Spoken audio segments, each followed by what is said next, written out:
So you guys wanted more regular gold analysis content, so here you go. I'm producing a weekly analysis overview of gold using technical analysis and some other sources of information that you might find useful, and some new chart types that I don't use in other chart of the day series or weekly series that I produce. Now gold, it's been dull really for the last well, few months, year, and what's going to make it kickstart, what's going to make it lively? Well, it could be a sell-off in the stock markets that could reignite the interest, but at the moment cryptocurrencies sort of becoming more popular as an alternative to gold, so struggling. But where is it going to go next? In today's video I'm going to have a look at the technical analysis and try and unravel what is going on. Hello, I'm Stephen Ho, trader and founder of TheStopHunter.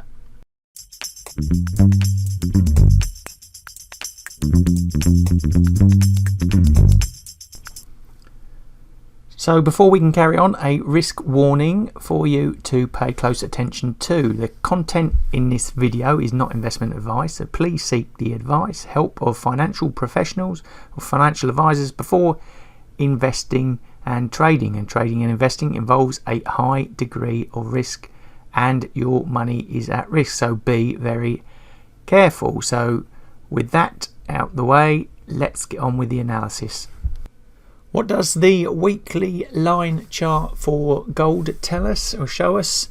Well, it has been growing from sort of May time of 2019, and since it reached that peak in August of last year, 2020, really it hasn't done much at all. It's come off slowly, within different swing ranges, and is settled around the $1,800 area at the moment. As you can see, just under that 61.8 Fibonacci line, and between the 50%, where there has been some historical noise in the past back in 2020, which could offer a stronger support zone.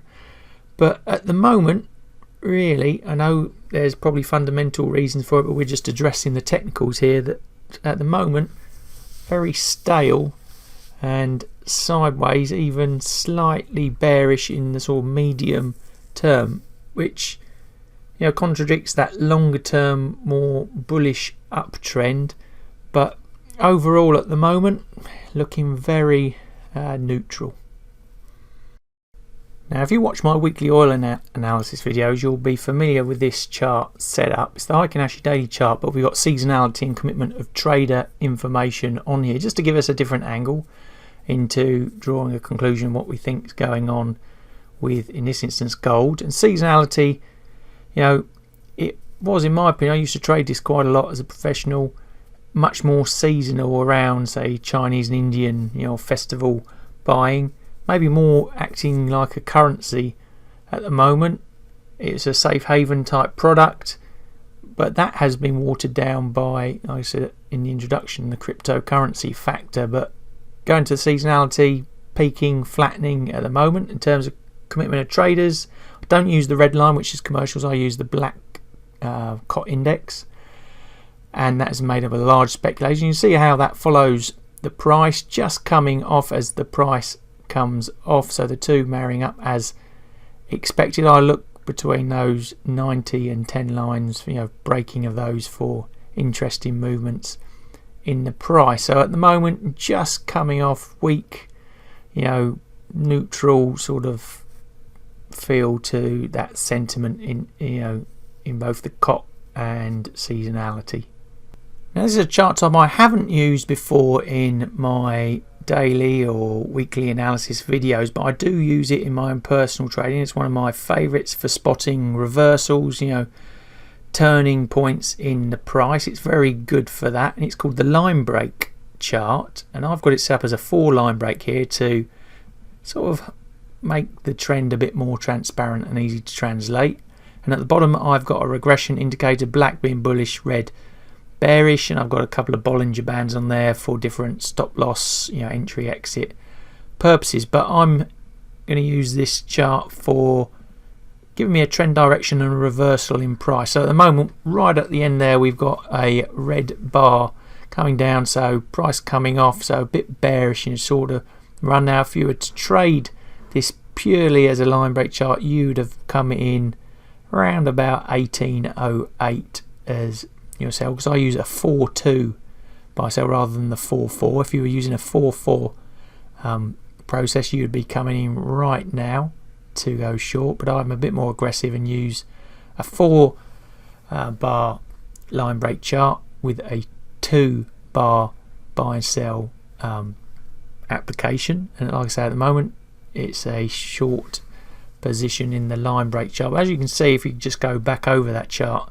how it really does highlight the turns in the price, and it's a very useful chart to have in addition to your others if you don't use it directly, to help you decide whether markets are turning, let's say, or trending. So at the moment, the line break chart and the daily setup there looking a bit weaker, turning a bit more bearish, but the signal down the bottom there bullish, so again more of a neutral feel at the moment. Onto the daily Heikin Ashi chart. Well, we've got two bearish signals there at the bottom.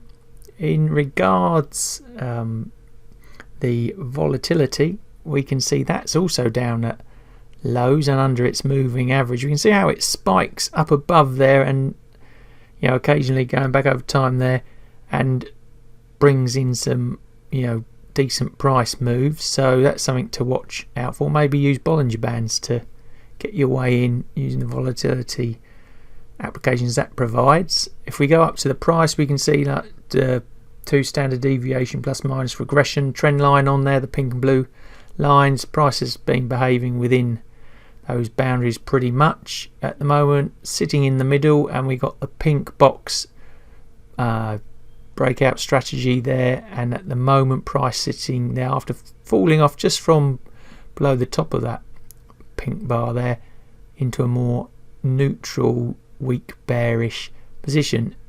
Trend wise, I said it has been slightly weak going down, but pretty neutral really since early part of this year. Not very entertaining. So pretty much summary on this one, weak bullish on the daily Heikin Ashi. So let's have a look at the Renko chart. So on the Renko chart, I've used a $5 block, and that's quite aggressive, and it's going to give me a lot more signals and action to trade, because gold has been quite stagnant, so I made it a bit more aggressive. But what can we learn from the information? Both the signals are bearish, and we've got a sell signal outside of our band break there on the price action, just hovering above the longer term moving average, so coming back, so maybe pulling off it and trying to reverse. In terms of the Fibonacci levels, well, actually they've been left on since the previous analysis I did on gold, and you can see how the price has behaved post that action. It's been up and then down back to really where it started, and downside wise late 1700s, that moving average as some sort of support. Below that 1730s as the next level, and we go then down to those March 2021 lows around the 16 lates to $1,700 mark. And to the upside, you've got to get back to 1860s, 1900s before getting any more excited about the price of gold moving to 2000. So at the moment, it's really, I would say, a weak bearish setup in the Renko chart here. If we're going purely on the technicals, I want to give this a weak bearish opinion for this week's report. It was a toss up between that and a sort of a neutrally feel. It is flat, it's not very exciting at the moment. Gold, like I said, a lot of the excitement and volatility is currently out of the market, and it is a hard, frustrating one to trade. And we're going to need something like I mentioned in the introduction, maybe a big sell-off in the stock markets, maybe to gear up some. But if we focus in on the targets, well, it sort of shows the neutrality of either direction actually, because the risk rewards are very similar to both the up and the downside. To the up 1.6, 3.6 to 1, to the downside 1.8, 3.4 to 1. So really it's using the technicals to time your way into your trades and strategies. So like I say, overall I'm going to go with a weak bearish opinion for gold.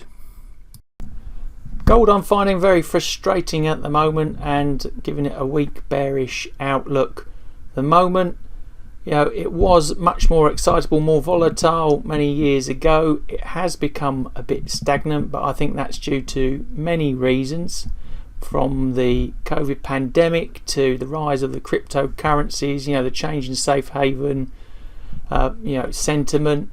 All those factors are making gold, like I say, frustrating to trade at the moment. But some people do trade it very successfully, and I'd love to hear from you if you do. Let us know what you trade, and also, do you agree the analysis? Where do you think the price of gold is going next? Let us know in those comments below.